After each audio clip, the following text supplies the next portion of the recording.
আলহামদুলিল্লাহ আমার নানা মাত্রই এসে পৌঁছালো সুইডেনে।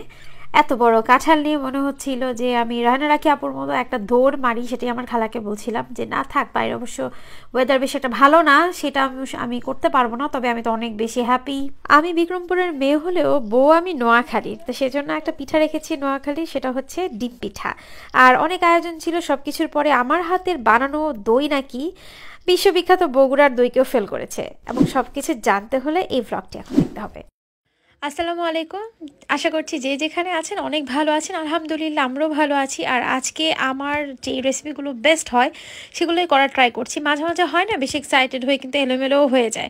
আসলে কোনো মানুষই খারাপ রান্না করতে চায় না। মানুষ যখন অনেক বেশি হ্যাপি থাকে বা কারোর জন্য রান্না করে মন দিয়ে করতে চেষ্টা করে। কেউ কেউ আছে খুব স্পেশাল কিছু করতে গেলে এলোমেলো করে ফেলে। আজকে আমার যেন সেই এলোমেলোটা না হয় সেটার জন্যই চেষ্টা করছি, কারণ আজকে এলোমেলো হলে আমি তো শেষ।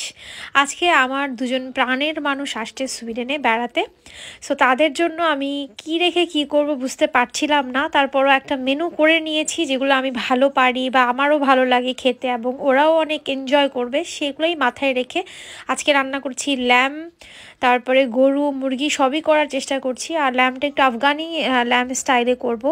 একটা নর্মাল কারি রেখেছিলাম গরুর, আর পাশাপাশি কালা ভুনা করব, তারপরে একটা আস্ত মুরগি করবে তিশা, কারণ নানা ভাইকে সারপ্রাইজ দেওয়ার জন্য। আমার স্টোরি মাইডে দেখে যারা অনেক প্রশ্ন করছিলেন সবার প্রশ্নের উত্তরগুলো দেওয়ার চেষ্টা করবো আজকের এই ব্লগে। আমার নানা নানুর কাছে ইউরোপ ট্যুরটা নতুন কিছু না, ওরা এর আগে এসেছে, আমার নানা ইউরোপেই ছিলেন। তো বাট লম্বা একটা সময় পরে এখন যেহেতু বয়স হয়েছে, তো ওরা ফার্স্টে এসেছে আমার ছোটো খালার ওখানেই থাকবে, ওখান থেকেই ওরা ব্যাক করবে। তো যেহেতু আমরা সবাই মোটামুটি অনেকে ইউরোপে থাকি, তাই আমরা চাচ্ছিলাম না নানু আলহামদুলিল্লাহ সুস্থভাবে যেন একটু ঘোরাঘুরি করতে পারে।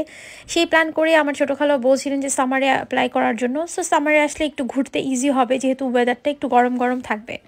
সো যেই কথা সেই কাজ, আল্লাহর রহমতে তারা সুন্দর মতো এসে পৌঁছেছে এবং এখন আমার এখানে আসছে সুইডেনে, যেহেতু আমরা দুই নাতনি এখানে থাকি। তো অবশ্যই যাবেন, যেহেতু আপনারা অনেকেই বলছিলেন যে আমার মার ইটালিতে গিয়েছেন কিনা। হ্যাঁ, ইটালিতেও তারা যাবে ইনশাল্লাহ, আমার বড় মামার ওখানেও যাবেন। আসলে বয়স হয়েছে তো বললেই তো আর অনেক ছোটাছুটি করা যায় না, তারপরে তারা আলহামদুলিল্লাহ সুস্থ আছে, তো সুস্থভাবে যাওয়া পসিবল হয় অবশ্যই যাবেন। আজকে আমার অনেক বেশি আনন্দ লাগছে, কারণ আমি যখন ইউরোপে আসি তারপর থেকে তো অবশ্যই কাছের মানুষদেরকে অনেক মিস করতাম। বিয়ের পরে সবচেয়ে বেশি মিস করতাম যে জিনিসটা, যাদের হাতে মজার মজার খাবার খেয়ে, যাদের ভালোবাসায় আদরে বড় হয়েছি, তাদের জন্য কিছুই করতে পারছি না। এই জিনিসটা আমাকে মনে হতো কুড়ে কুড়ে খেত। তো তারপরেও অনেকটা দিন বাংলাদেশে গেলে যেটা হয় যে ওইভাবে করতে পারি না, চেষ্টা করি করতে, কিন্তু ব্যস্ততা এটা সেটার জন্য। তো যেহেতু আমার সংসারটা দেখানোর অনেক ইচ্ছা ছিল আমার নানা নানিকে, তারা যেহেতু ফাইনালি আসছে, সো অবশ্যই এখন দেখাতে পারবো সব কিছু। তো গুছিয়ে নিলাম। আর যেহেতু মাইদি এসেছে খুব রিসেন্টলি, আপনারা জানেন, তো আমাকে অনেক হেল্প করেছে। আর আমি মোটামুটি সব কিছু রেডি করে রেখেছি যেন আসলে আমি সার্ভ করতে পারি গরম গরম। আর এই তো এই দুটা ড্রেস আমার ননদ আমাকে রিসেন্টলি বাংলাদেশ থেকে পাঠিয়েছে। থ্যাংক ইউ পিঙ্কি আপু, তোমাকে ড্রেস দুটো অনেক প্রিটি এবং তুমি ভালোবেসে আমাকে দিয়েছো, তোমার জন্য অনেক অনেক ধন্যবাদ এবং ভালোবাসা। যেহেতু বিদেশে আমাদের সব কাজ নিজেরই করা লাগে, তো অনেক ক্লিনিং রান্নাবান্না ছিল, তো ময়লাও অনেক জমেছে, চিন্তা করলাম ময়লাগুলো ফেলে আসি, একটু হেঁটেও আসি নিচে থেকে। আর যদিও অলমোস্ট ওরা কাছাকাছি, আমার ছোটো খালুও প্রায় অনেক দিন ধরে বলছিলাম বেড়াতে আসতে, বাট সময় করে আর হচ্ছিল না অনেকভাবে। তো এখন যেহেতু একসাথে সবাই আসছে, আমার আনন্দর তো শেষ নেই। আর এই তো এই পিঠাটাও একদম লাস্টে বানিয়ে নিলাম একটু সার্ভ করার জন্য। অ্যান্ড আলহামদুলিল্লাহ ফাইনালি আমার নানা জান চলে এসছে। আমার নানা নানি আমার এত পছন্দের দুজন মানুষ, এত কাছের, এত ভালোবাসার, আসলে এগুলো বলে শেষ করতে পারবো না। ওরা আমার জীবনে অনেক ইম্পর্ট্যান্ট। আমার ছোটোবেলায় কেটেছে তাদের হাতে, তাদের ভালোবাসায়, তাদের সব কিছুতে। আমি শুধুমাত্র এতটুকু দোয়া করবো আল্লাহ যেন তাদেরকে সবসময় অনেক সুস্থ রাখে, ভালো রাখে, অনেকটা দিন তারা বাঁচতে পারে, তাদের নেক হায়াত দিক, তারা অনেক কিছু যেন দেখে যেতে পারে ইনশাল্লাহ।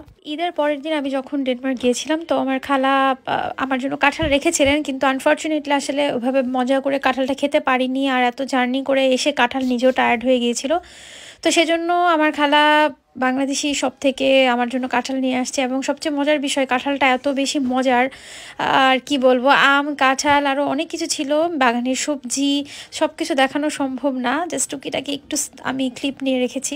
তো এদিকে জান্নাত আপুর শাশুড়িও এসেছেন, তো আমি তাদেরকেও ইনভাইট করেছিলাম, যেহেতু একটু দেখা সাক্ষাৎ হলো সবার সাথে। আমরা যারা বিদেশে থাকি আমাদের মুখে মুখে আমরা অনেকের কথাই বলি, বাট একটু সামনে থেকে দেখলে কথা বললে কিন্তু অনেক ভালো লাগে। একটা কথা না বললেই না, সবাইকে পাশে পেয়েছি এবং আরও যারা পাশে ছিল না তাদেরকে অনেক বেশি মিস করেছি। আমার বাবা মাকে, আমার ছোট ভাইকে, যেহেতু বড় মামা মামিও বাইরে থাকেন তাদেরকেও মিস করছিলাম, ছোটো মামাকে মিস করছিলাম। সবাই মিলে একসাথে হতে পারলে আরও ভালো লাগতো। দেশে মেজো খালা আছে, তাকেও মিস করছিলাম। ইনশাল্লাহ সুন প্রত্যাশা রাখি সবাই মিলে একসাথে হব, আনন্দ করব। আসলে সব কিছুর মধ্যে যেই সময়টাই আছে সেটাকেই আনন্দ করা, সেই সময়টাকে উপভোগ করার নামই মনে হয় জীবন। তো সেটাই করছিলাম। আর এই তো সেই মুহূর্ত, নানা ভাই মুরগিটা ভেঙে নিল, উদ্বোধন করলো। অনেক কিছু রান্না করতে ইচ্ছে করেছে, আসলে অনেক কিছু করলে তো খাওয়াও হয় না, তো ওইভাবে মাথায় রেখে চেষ্টা করেছি। আবার তিশার বাসাও যেহেতু যাবে, সো প্ল্যান করেই করেছিলাম যে আমি একটা আইটেম, ও আবার আর অন্য কিছু করবে। আমার ছোটো খালু খালার কথা স্পেশাল আর কি বলবো, তাদেরকে নিয়ে আমি প্রতিটা ব্লগেই, আমার আগের সব ব্লগে দেখেছেন যখনই ডেনমার্ক যাই তাদেরকে নিয়ে বলি। শুক্র আলহামদুলিল্লাহ সবাইকে নিয়ে অনেক সুন্দর সময় কাটছে। আপনারাও আপনাদের কাছের মানুষকে নিয়ে ভালো থাকেন, সুন্দর সময় কাটান, সেই দোয়া করি। আর অবশ্যই আমাদের সবার জন্য আপনারা দোয়া করবেন।